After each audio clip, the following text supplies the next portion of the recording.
Valentina Tereshkova dreamed of far-off places and adventure. Her desire to go big or go home led her to be the very first woman to go to space. This is a story of Valentina Tereshkova, cosmonaut, engineer, and politician. Hello, my name is Danielle, and I am the founder of Make Them Mainstream, helping parents and educators teach their daughters and female students about STEM through early STEM education. And STEM stands for science, technology, engineering, and mathematics. Every Wednesday, I post a video about an influential female in STEM, and that's what I'm talking about today. Every Thursday, I post a video about female STEM education. But this is August, so I am posting a video every day in August to participate in VEDA. Valentina grew up in the USSR from a very poor family. Her family was so poor that even with the government allowance, they couldn't afford bread. And because of that, Valentina did not attend school until she was 8 years old. And then she left school at 16 years old to work in a tire and textile factory. While working in the factory, Valentina joined the Young Communist League and later advanced to the Communist Party, which is important because this leads to a career later on in politics. Like I said, Valentina dreamed of adventure and far-off places, and she knew in order to fulfill that dream, she would have to continue her education. So she started to take correspondence courses where she would learn from a teacher via mail. However, Valentina didn't just learn in the classroom. No, she took learning into her own hands, and her class of choice? Skydiving. She joined an air sports club and was immediately intrigued by parachuting. So she took classes and took her first jump at 22 years old.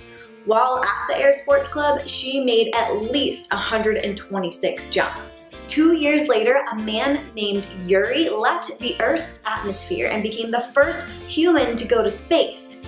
This intrigued Valentina, so she volunteered for the Soviet space program. The space race between the United States and the USSR was in full swing, and the USSR was eager to send the first woman to space to put another tally on their scoreboard. So they set up a program for women to have the chance to train to go to space. Out of 400 applicants, Valentina, along with 4 other women, were chosen to be part of the space program.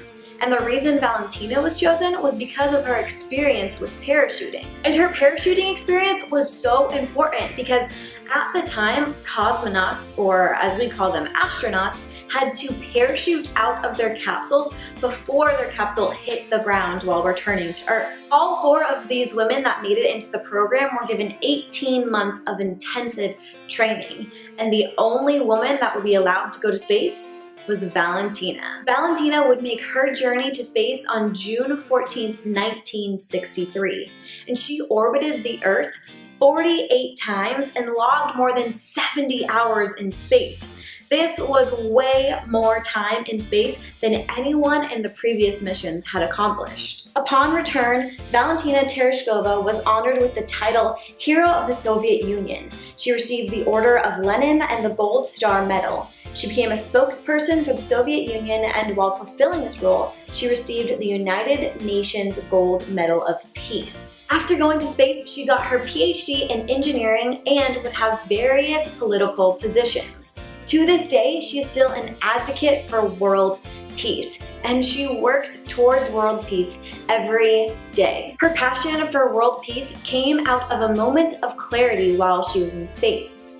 And she says, "Once you are at the faraway distance, you realize the significance of what is that unites us. Let us work together to overcome our differences." Though she was only allowed to go to space once, she has her eyes set towards Mars now, and she has offered her services to go on a one-way trip to Mars to unfold even more mysteries of our universe. If you enjoyed just this brief snippet of Valentina Tereshkova's life, then I highly recommend you go to makethemmainstream.com for the full article that goes along with this video. If you liked this video, then I think you know what to do, and if you love this video and think females in STEM are awesome, then I highly recommend you subscribe. I will see you tomorrow. Happy learning!